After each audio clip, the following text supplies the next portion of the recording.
ইতিমধ্যে আপলোড হয়ে গেছে ধারাবাহিক নাটক দেনা পাওনার ৭৬ নম্বর পর্বটি। ৭৭ নম্বর পর্বটি কবে এবং কোন দিন আপলোড করা হবে জানতে পারবেন আজকের এই ভিডিওতে। সো ভিউয়ার্সরা অবশ্যই ভিডিওটি টানাটানি করে দেখবেন না, এবং কি করলে সবার আগে দেখতে পারবেন জানতে পারবেন আজকের এই ভিডিওতে। তো ভিউয়ার্সরা আপনি যদি চ্যানেলে নতুন হয়ে থাকেন তাহলে অবশ্যই ভিডিও লাইক করে চ্যানেলটি সাবস্ক্রাইব করবেন এবং ভিডিও কন্টিনিউ করতে থাকবেন। ভিউয়ার্সরা আপনারা ইতিমধ্যে দেখেছেন যে খায়রুল চাকরি পেয়েছে একটি এজেন্সি অফিসে, সেখানে পাসপোর্ট করা হয় অর্থাৎ ভিসা করা হয়। তো সেখানে দেখতে পেয়েছি যে খায়রুলের শাশুড়ি অর্থাৎ হবু শাশুড়ি যে রয়েছেন তিনি বলেছেন যে এটা একটা ধোঁকাবাজের চাকরি।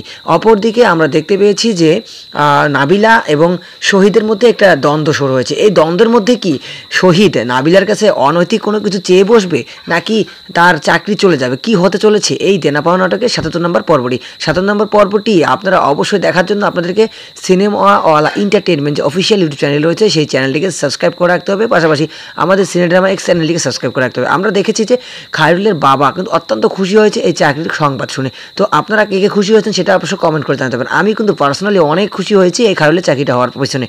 এই চাকরিটার পিছনে রয়েছে তার অনেক অনেক স্বপ্ন, তো এই স্বপ্ন পূরণ করতে এই চাকরিটা পাওয়া দরকার ছিল। তো অবশেষে কি নিপা তাহলে খায়রুলকে জয়ী করে নিতে পারবে? আপনার মতামত আশা করছি ভিউয়ার্সরা। আমরা দেখেছি যে নিপা যখন এই খায়রুলের চাকরির খুশি সংবাদটি সবাইকে জানিয়েছে তখন কিন্তু তার মা অত্যন্ত কষ্ট পেয়েছে এবং তার মা তাকে অনেক বকাবকি করার চেষ্টা করেছে, কিন্তু আসলে সামনাসামনি বকাবকি করেনি এবং তিনি বলেছেন এটা একটা ধোঁকাবাজের চাকরি। আসলে এই কথাটা আসলে আমার কাছে একদমই ভালো লাগেনি, কারণ চাকরিটা অনেক কষ্ট করে পেয়েছে। তাই যাই হোক, চাকরি ছোট হোক বড় হোক তাকে সম্মান করতে হবে, কাজ তো কাজই হয়, তাই না?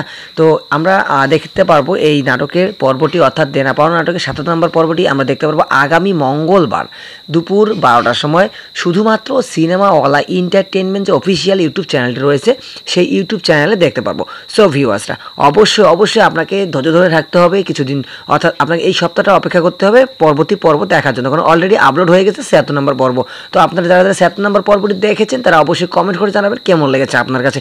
আমার কাছে কিন্তু অনেক সুন্দর লেগেছে। তো ভিউয়ার্সরা আশা করছি ভিডিওটি আপনার কাছে ভালো লেগেছে। ধন্যবাদ সকলকে, ভালো থাকবেন, সুস্থ থাকবেন, দেখা হচ্ছে অন্য কোনো আপডেট ভিডিওতে।